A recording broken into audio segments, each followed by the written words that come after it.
Spirit, Farther Along from 1976. The masterpiece it could have been. In the mid-70s, Spirit recorded 4 albums for Mercury Records: Spirit of 76, Son of Spirit, Farther Along and Future Games. Spirit during that period consisted of Randy California and Ed Cassidy. They were the core. For live and studio performances, they would use a number of other musicians, basically whoever was available at that time. Farther Along, though, was a sort of reunion for the original band that had split up in 1971. So you had Randy California on guitar, Ed Cassidy on drums and percussion, Mark Andes on bass, John Locke keyboards. The only member who was missing was the original vocalist, Jay Ferguson. Ferguson at the time was just starting his own solo career and was also touring with Joe Walsh and his band. So they brought in Matt Andes, Mark's brother, as a second guitarist. Now, for those who don't know, Matt is one of the best slide guitarists I've ever heard. So my hopes were really, really high for this album. In concert at the time, California was on fire as a guitarist and as a performer. The same could be said for Ed Cassidy, who now in his early 50s was, in my book, hitting his peak as a drummer. The interplay between Randy and Ed was instinctive, almost telepathic, incredibly dynamic. They bounced off each other like only great musicians can. So, like I said, my hopes were really high for this album. And maybe, just maybe, a full reunion of the original band might be on the cards. Well, Farther Along did turn out to be a fine record, but for me it was only a shadow of what it could have been. To me, it had everything in place to be an absolute barnstormer, a masterpiece of an album, but it didn't quite turn out that way, in my opinion. So let's have a deep dive into the album, and I'll give you some of the reasons why I think like that. Track 1, Farther Along. The first thing that captures your ears as this track opens is the beautiful production on this record. It's magical. It has that very 70s LA sound, that LA sheen, as I call it. So, the track starts with Randy's finger-picked acoustic, swirling strings, and a little choppy rhythm guitar and piano. As the bass and drums enter, it lifts into a country-style shuffle. And catch Mark Andes' bass line at 1 minute 5 seconds in. Mark at this time had been jamming with some African musicians, and he says that's where he pinched that bass line. Like all great pop rock songs, it lifts you up, puts you down, and then lifts you up again. And like so many of Randy's best songs, it's about hope. Believing in yourself. Keep going. Farther along. Things will change. You'll see the light. You got the sight. This song, by all rights, should have been a massive hit single for the band. Unfortunately, it didn't receive any airplay whatsoever. Though in the summer of 1977, a few UK radio stations picked up on it, and they played it constantly throughout the summer, but sadly again, it still didn't make the charts. Now, just as the track begins to fade in the mix, you get these great country guitar licks from Randy California, and he duels with John Locke's piano, but it fades far, far too soon. Track 2, Atomic Boogie. Spirit do funk? Yep. Quite simply, Atomic Boogie lampoons the lunacy of nuclear weapons. And it's all done to a funky, funky groove that Parliament and Funkadelic would have been proud of. In fact, it could sit quite easily into any of those bands' albums. The only problem with it is it's crying out for some blistering guitar work from Randy and Matt. Take a listen to it and then imagine some Eddie Hazel and Michael Hampton licks on it. They would fit perfectly. Next up, World Eat, World Dog. Very much a late night jazz groove here.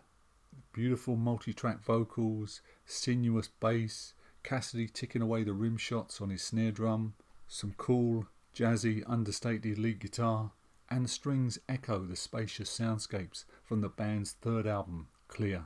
And California's knack for writing killer melodies is in full evidence. Just one more time in your life, you turn your back and say, it's a world eat world dog out there, and Nothing's Going Your Way. Now, when the band played this live in 1976, after the first verse, the bass would step up a notch and get really funky. Cass would then join in with some very Santana, very Latin-like drums. Randy would then join in on the mood and add in some very liquid lead runs. Again, very much like Carlos Santana.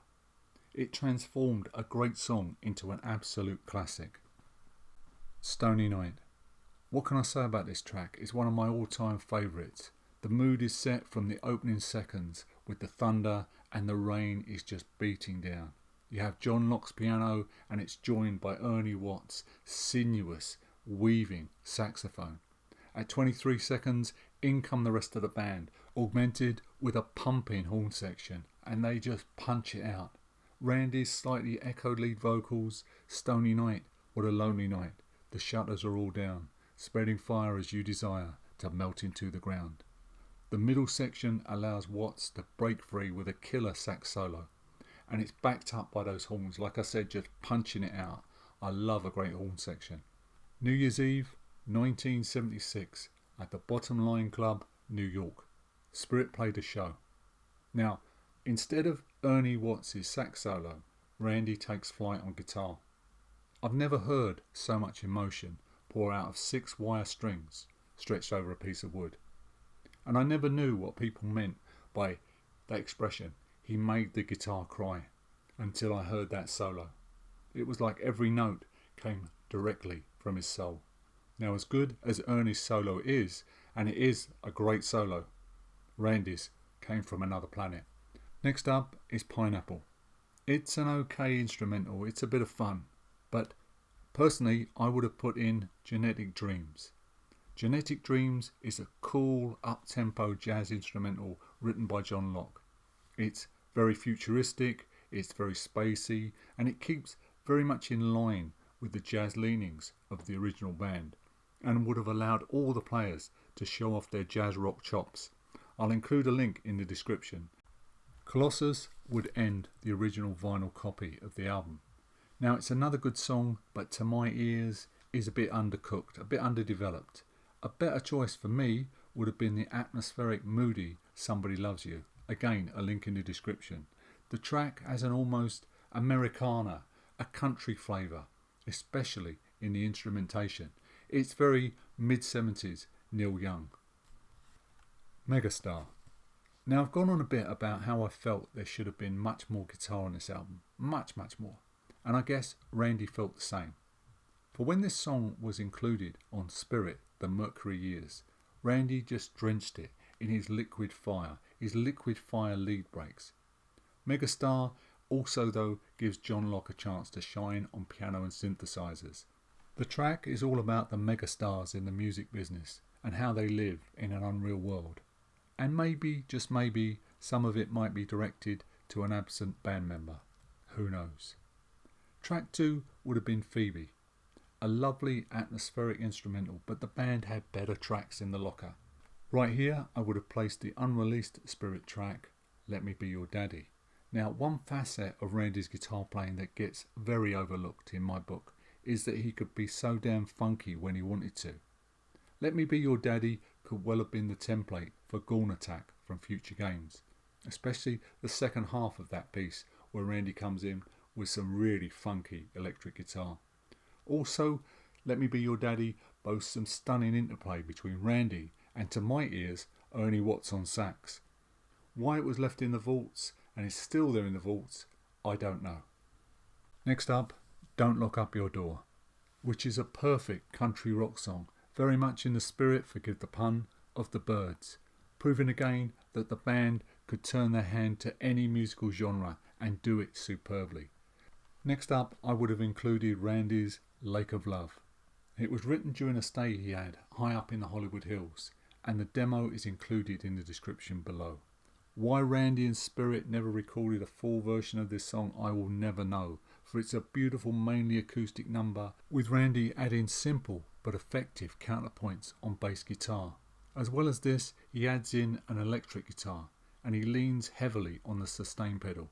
The effect that creates is of a wordless vocal weaving in and out of the song. It's quite simply beautiful. Once With You. Whenever I hear this song, I think of standing on the cliffs, looking out at the ocean on a summer's day. Now think for this one, Paul McCartney on piano and George Martin's wonderful orchestral arrangements. I'm going to read the Wikipedia entry for chamber pop because it sums up the track perfectly. Chamber pop is a style of rock music characterized by an emphasis on melody and texture. The intricate use of strings, horns, piano and vocal harmonies, and other components drawn from the orchestral and lounge pop of the 1960s. Artists such as Burt Bacharach and the Beach Boys' Brian Wilson, especially on the band's 1966 album Pet Sounds, were formative acts during the genre's original wave in the 1960s. Next up, Diamond Spirit. A friend of mine writing a review about Farther Along back in 1976 said about Diamond Spirit, "It's where you can see God in 2 minutes 26 seconds. Yes, it's that good. It opens with stately strings which are then joined by horns, and they lead ever so carefully into Randy's acoustic guitar and some simple but effective bass slides from Mark Andes. But don't worry, help is on its way. You've been living for the day, but right now, it's Diamond Spirit." But it's Randy's voice that steals the show here. In his early days, he didn't have a lot of confidence in his abilities as a vocalist, but here he just lets go, and his voice soars. You have the orchestra working away like crazy behind it, and the harmonies, they are breathtaking. Now, the original album would have ended with an orchestral version of Nature's Way. And I know Randy loved that version of that song, and it really brings out the melody of the song. But just before it, I would have placed a version of Rock and Roll Planet. The power trio of Randy, Ed and Larry Knight on bass started playing this around 1979 live. But Randy recorded the song much earlier. It's one of those songs that make you feel good. It gets your toes tapping. It's a gem of a pop rock song. And I'm going to include a link to one of those live versions in the description below. But you can see how it gives Randy the chance to just explode on guitar. My imaginary recorded version would have Randy and Matt in the studio trading licks off each other, which I believe would have been just sensational. So there you have it, my perfect version of the album Farther Along. For me, that perfect version would have shown off all the facets of the band, especially the jazz rock side. In retrospect, I do feel the album at the time had a kind of rush feel. Maybe that was because of time constrictions and the members just didn't have the time to sit down and fully construct the songs as they wanted to. Who knows? So, thank you for listening. I'd appreciate it if you gave us a like or a dislike, and if you feel you really want to, please subscribe to the channel. It helps us build the channel and go forward in the future. But most of all, more important than any of that, stay safe, stay well, and I'll see you in the next video.